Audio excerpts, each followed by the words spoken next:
네, 안녕하세요 여러분. 오늘은 더 나은 세상을 위한 꿈이라는 제목으로 빅토르 유고의 레미제라블에 대해서 함께 이야기를 하려고 합니다. 빅토르 유고의 레미제라블은 1862년에 쓰인 소설인데요.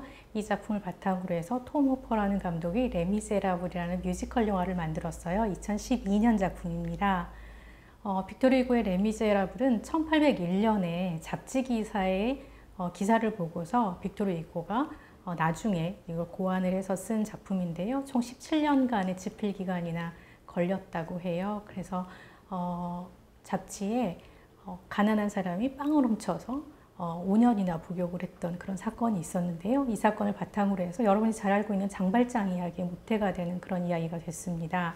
장발장에 대해서는 사실 굉장히 많이 어렸을 때부터 들으셨을 거고 읽으셨을 텐데요. 레미제라블이라는 이 작품은 당대의 베스트셀러였고 우리나라 책으로 번역되어 있는 게 5권이나 될 정도로 그렇게 긴 분량의 책이죠. 이 영화 레미제라블은 뮤지컬이 원작인 원안으로 한 그런 작품이고요. 그래서 원작이 두 가지라고 볼 수 있어요. 빅토르 유고의 원작과 뮤지컬 두 가지를 원작으로 하는 작품입니다. 1985년에 카메론 맥켄토시라는 제작자가요. 유명한 뮤지컬 제작자인데 이 사람이 제작한 뮤지컬이 처음 상연이 되고요. 이게 전 세계에서 40여 개 국가에서 그리고 영화로는 또 이 레미제라블이라는 작품이 30회가량 영화화된 그런 유명한 작품입니다. 그래서 장발장 그리고 레미제라블 사실은 다른 이야기는 아니지만 장발장이라고 했을 때 굉장히 이야기가 숙소되어 있다고 볼 수 있겠죠. 이 작가 빅토르 유고는요. 1802년에 태어나서 1885년에 사망했는데요. 프랑스의 낭만주의자, 시인이자 소설가로 잘 알려져 있는 사람입니다. 그런데 이분은 사실은 현실 정치인이기도 했어요. 그러니까 낭만적인 소설가이고 문학가이고 유명한 사상가이면서 정치에 몸담아서 프랑스 제2공화국에서는 의원을 역임하기도 한 그런 정치인이었습니다. 어렸을 때는 나폴레옹 휘하의 아버지가 장군이어가지고요. 이탈리아나 여러 다른 나라들을 떠돌면서 생활을 했던 것으로 알려져 있고 그래서 정치적인 감각이나 어떤 세계 정세나 이런 것들을 아마도 몸에 익히면서 자랐겠죠. 이 빅토르 유고는 활발하게 정치 활동을 하기도 했는데요. 우리에게 소설로는 파리의 노트르담, 웃는 남자 이런 작품들이 영화로 만들어져서 잘 알려져 있기도 하고요. 아마 잘 아시는 분도 있을 거예요. 당대에 아주 유명했고 그리고 많은 높은 지위와 그리고 명성을 얻었던 그리고 부유하게 살기도 했던 그런 사람입니다. 그런데 이 빅토르 유고는요 죽으면서 유언을 남겼어요. 무슨 유언을 남겼냐면 죽은 사람들, 그러니까 가난하게 죽은 사람들의 관을 짜는 일에 사용해 달라고 하면서 5만 파운드라는 큰 돈을 유산으로 남깁니다. 사실 살아있는 사람, 장발장 같은 가난하고 굶는 사람들을 위해서 먹을 걸 주세요 라고 유산을 남길 수 있었는데요. 굳이 죽은 사람, 가난하게 죽은 연고 없이 죽은 사람들을 위해서 관 짜는 일을 위해 사용해 달라고 돈을 남겼다라는 것은 사실은 이 사람이 갖고 있는 인간에 대한 예의, 존엄에 대한 가치 이런 것들을 생각할 수 있는 지점이기도 합니다. 죽은 사람에게까지 예의를 갖추기를 원했던 사람이 사실 살아있는 고통받는 사람들을 외면하지 않았을 것이다 라는 그런 예측도 가능한데요.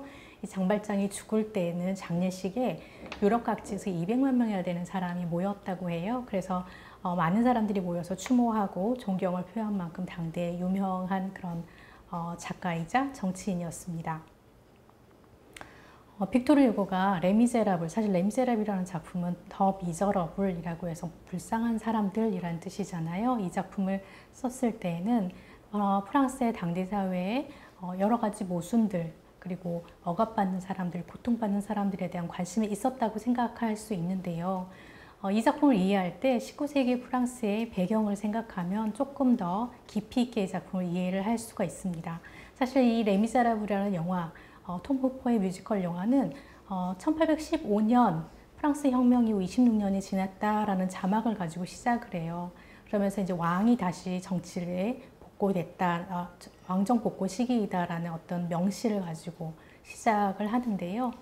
프랑스는 여러분들 잘 아시는 것처럼 프랑스 대혁명으로 유명하잖아요. 1789년에 프랑스가 혁명을 일으켜서 왕정을 무너뜨립니다. 그래서 무너뜨려서 시민들이 정치를 하는 어떤 공화정 이런 것들을 수립을 하려고 하는데요. 사실 사정이 여의치는 않죠. 그래서 완전히 왕이 단두대에 처형되기까지는 한 4년 정도 되는 그런 시간이 걸리고요. 굉장히 혼란스러운 이런 틈을 타서 나폴레옹이 제1공화국을 성립을 합니다. 우리가 잘 알고 있는 나폴레옹 황제 맞아요. 근데 이 나폴레옹이 사실 프랑스 내에서는 별로 입지가 뚜렷한 사람이 아니었고요. 그래서 유럽 전역으로 전쟁을 일으키면서 프랑스의 어떤 강한 프랑스를 주장하는 사람이 되죠. 그래서 이 제1공화국은 사실 황제의 정치로 돌변을 하게 되고요.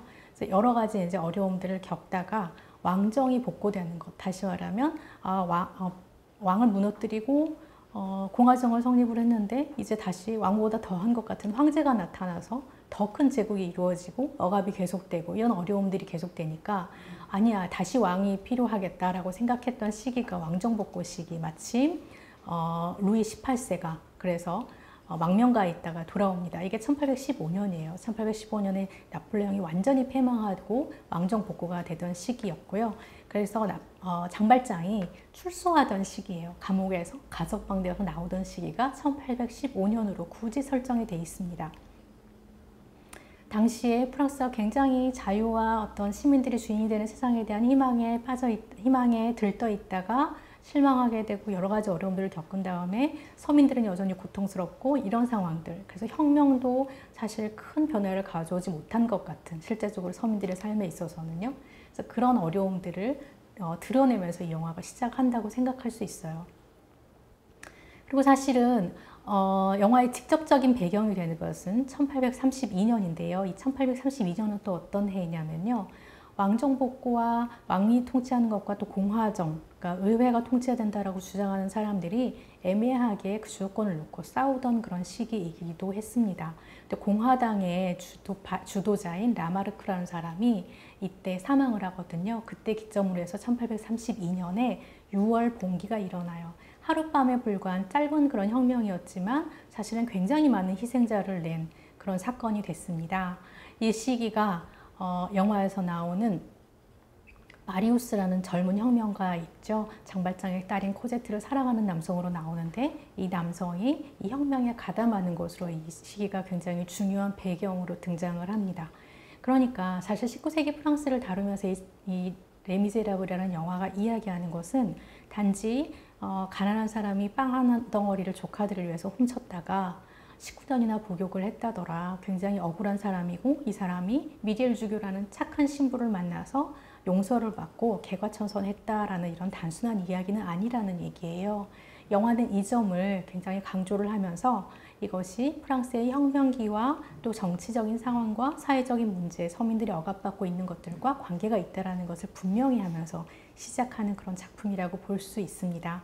그래서 우리가 생각하는 것보다 훨씬 이 영화와 이 레미제라블이라는 드라마 안에는 정치적인 것과 신념에 대한 문제가 중요하게 나타나는 것을 볼 수 있어요. 그래서 빅토르 유고라는 사람이 현실 정치인이었다라는 것은 이런 정치적인 상황에 굉장히 깊이 관여하고 있었다라는 얘기거든요. 실제로 공화국이 제3공화국이 제2공화국이 이루어지면서 이때 의회의 어떤 의원으로 활동을 하다가 다시 나폴레옹 3세가 제2제정이라고 얘기하는, 그러니까 나폴레옹의 원래 나폴레옹의 조카죠.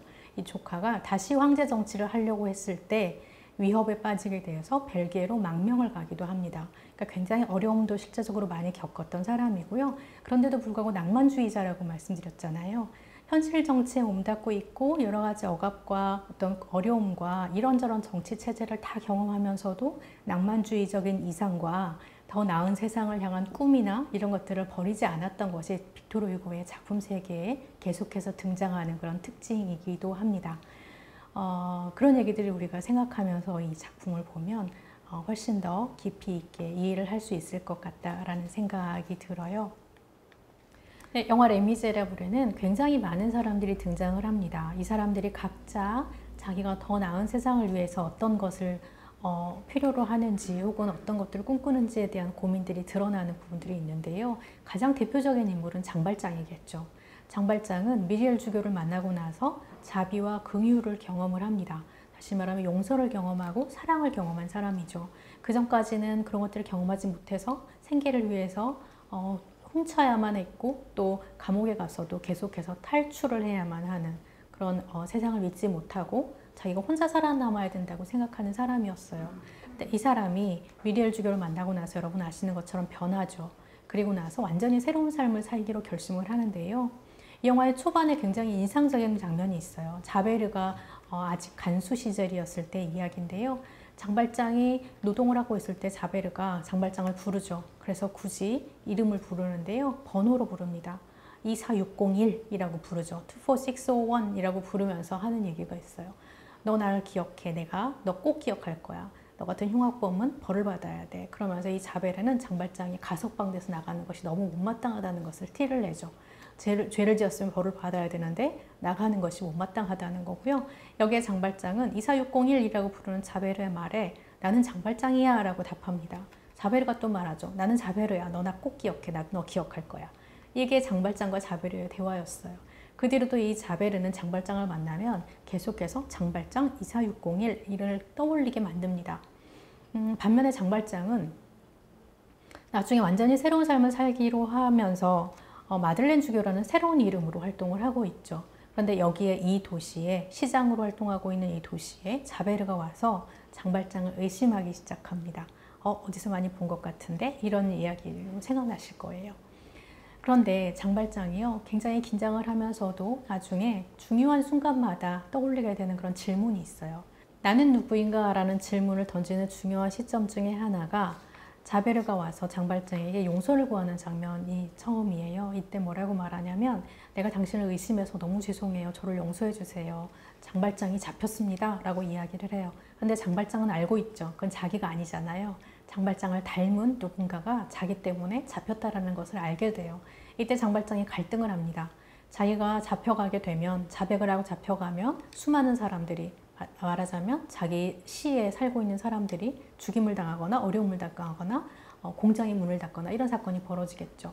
그렇지만 자기가 계속해서 모른 채 하게 되면 자기 때문에 억울한 한 사람이 죽거나 감옥에서 생을 마감하게 될 것을 알게 됩니다. 그래서 중요한 질문을 던지는 거예요. 내가 누구더라? 그리고 나서 얘기합니다. 혼잣말을 하는 거죠. 나는 24601이고 나는 장발장이야 라고 얘기를 해요. 그래서 자백을 하러 가죠. 사실 이 지점에서 우리가 생각해 봐야 될 게 있어요. 24601 장발장이라고 얘기를 할 때 자베르가 24601 너는 장발장이야 라고 얘기하는 것과 장발장이 24601 맞아 나는 장발장이지 라고 얘기하는 것이 같은지 다른지 이거 생각해 봐야 될 것 같아요. 사실은 둘 다 죄수죠. 죄수를 가리키는 번호예요. 그리고 죄인 장발장을 이야기합니다. 하지만 자베르가 이야기한 건 뭐냐면요. 너는 죽어 마땅한 죄수이고 용서받아서는 안 돼 라고 말하는 것이고요. 장발장이 말하는 24601과 장발장이라는 이름은 사실은 용서받은 죄수인 거죠. 시점이 달라요.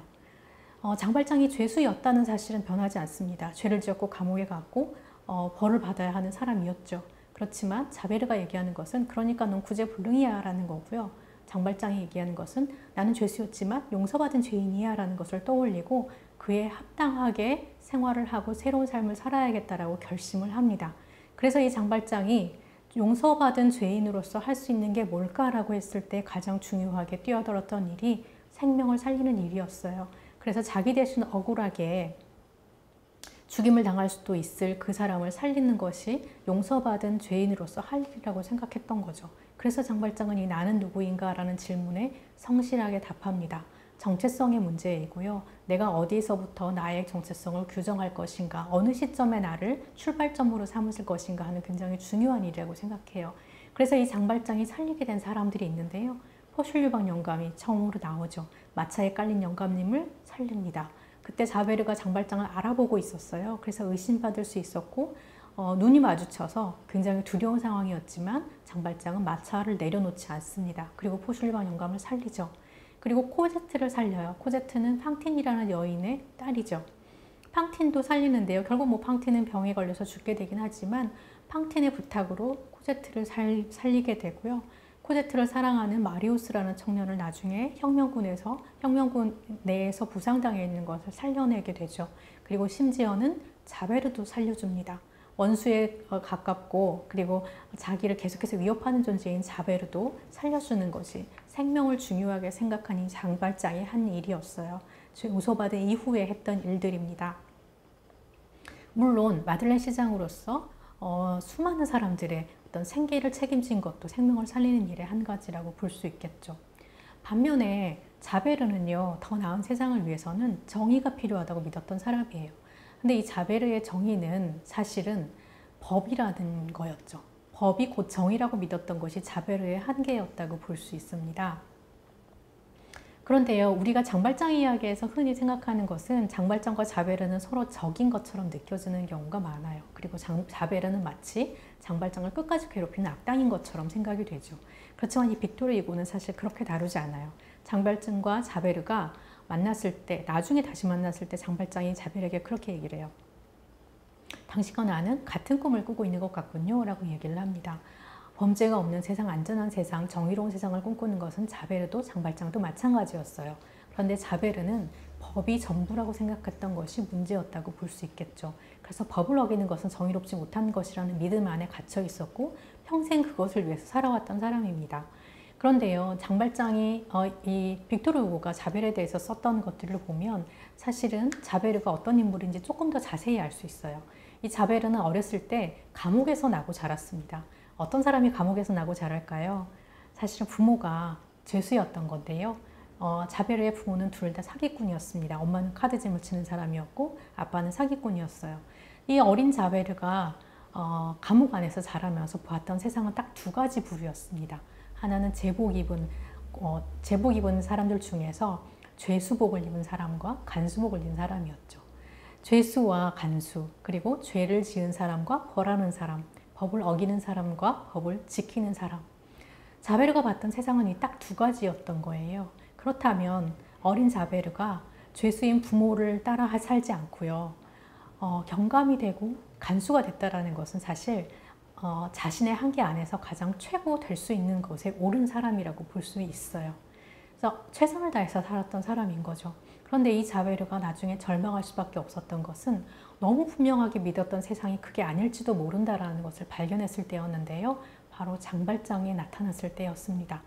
죄수이면 벌을 받아야 되고 악당이고 나쁜 놈인 것이 많고 정의를 해치는 사람이 많은데 장발장은 죄수였는데도 불구하고 그리고 여전히 죄를 범하고 있는데도 불구하고 의로워 보이는 거죠. 자베르는 이걸 믿을 수가 없었고 인정할 수가 없었어요. 그래서 이 자베르의 고통은 너무나 분명했던 신념과 믿음이 상실된 데서 오는 절망감이었다라고 이 빅토르 이고는 서술하고 있습니다. 그래서 빅토르 이고가 했던 말은 이거예요. 그의 전생에 거쳐서 완전 자명했던 것들이 이제 흐려지고 있었다라고 얘기를 하는 거죠. 이것은 숭배할 만한 것이었는데 장발장의 모습은 숭배할 만한 것이었는데 사실은 또 너무 가증스러웠다라고 얘기를 하고 자베르가 결국 하려고 했던 건 인정했던 건 뭐냐면요. 이 둘은 그러니까 자베르의 세계와 장발장의 세계는 같이 할 수 없다라는 믿음이었어요. 그것 때문에 절망하고 결국은 장발장이 자기를 살려줬기 때문에 장발장을 죽일 수는 없고요. 차라리 자기가 사라지기로 결심을 했던 거죠. 그래서 이 자베르는 자살을 선택합니다. 이 영화에는 또 다른 꿈꾸는 사람들이 등장을 하는데요. 마리우스와 앙졸라라는 이 두 혁명군의 젊은이들도 여기에 해당이 된다고 볼 수 있어요. 두 사람은 다 혁명을 중요하게 생각했던 사람이에요. 레드 앤 블랙이라는 이 영화의 노래가 굉장히 의미 있다고 저는 생각을 하는데요. 마리우스는 레드를 생각하면서 코데트를 사랑하는 정열, 열정이라고 생각했어요. 앙졸라는 어떻게 생각했냐면 레드는 혁명군의 선난 군중의 핏빛이라고 생각했습니다. 블랙은 뭐냐면 마리우스에게는 그녀가 없는 세상이었어요. 앙졸라에게는요. 사람들의 암흑 속에서 억압받는 이 세상이라고 생각했습니다. 굉장히 다르죠. 마리우스는 혁명을 꿈꿨고 그것을 위해서 개인의 사랑 따위는 무시되어도 좋다. 오히려 더 중요한 것을 위해서 희생되어야 된다고 믿었던 사람이에요. 그러나 마리우스는 그렇지 않다고 믿었던 사람이죠. 둘 다 가능하다고 생각했거나 혹은 사랑과 개인의 어떤 삶도 중요하다고 믿었던 사람이고요. 당연히 낭만주의자였던 이 빅토르 이고에게는 마리우스의 입장이 굉장히 중요하게 대두된다라고 볼 수 있을 것 같습니다. 특히 마리우스는요. 할아버지가 왕당파이고 아버지는 나폴레옹 밑에 장군이었거든요. 그리고 본인은 공화당파예요. 마치 이것은 빅토르 후고의 정치적인 행보와도 비슷합니다. 아버지가 나폴레옹 혀의 장군이었고 빅토르 후고도 젊었을 때는 왕당파였어요. 그리고 나중에 공화당파가 되죠. 그러니까 이 영화와 드라마 소설에서 빅토르 후고가 혹은 이 영화가 마리우스를 어떻게 다루는지는 작가의 생각과 굉장히 가깝게 이해할 수 있는 어떤 비결이라고 볼 수도 있을 것 같아요. 또 다른 꿈을 꾸는 사람들이 등장을 하는데요. 테나르디에 부부입니다. 이 사람들은 사실 기회주의자를 의미해요. 혁명군의 어떤 시체들을 뒤져서 돈을 벌고 이 세상이 혼란스러운 틈을 타서 자기들이 득세를 하려고 하는 조그만 이익을 취하려고 하는 그런 존재들이라고 볼 수 있어요. 원데이 모어라는 다른 이 노래에서는요, 이 영화에 나오는 모든 등장인물들이 사실 혁명 전야에 내일이면 세상이 바뀔 거야 라고 생각해서 노래하면서 꿈을 꾸는 그런 이야기가 나와요. 이 영화에서 굉장히 중요한 주제가에 해당된다라고 저는 생각을 하는데요. 예를 들면 마리우스는 내일이면 코제트와 헤어지게 되겠지, 그렇지만 나는 혁명군에 남아야겠지 라는 생각하면서 갈등하고 있고요. 앙졸라는 내일이면 왕당파가 무너질 거야 라고 확신하고 있고요. 자베르는 이 사람들 혁명군 틈에 들어가서 이 사람들을 말살할 거라고, 드디어 일망타진할 거다라고 기대감에 빠져 있습니다. 장발장은 코제트를 데리고 나서 완전히 새로운 삶을 살 거라고 계획하고 있고요. 테나르디의 부부는 항목 잡을 거라고 생각하고 있고, 이처럼 많은 사람들이 각자 그야말로 동상다몽이죠. 많은 사람들이 여러 가지 꿈을 꿀 수 있는 이런 세상이었어요. 그런데 과연 어떤 것이 정말 이 세상을 가치롭게 할 수 있을 것인가? 이게 이 영화와 소설에 굉장히 깊이 있는 고민이라고 볼 수 있을 것 같습니다. 그런 의미에서 이 미리엘 주교가 영화의 마지막에 다시 등장하는 것은 굉장히 중요한데요.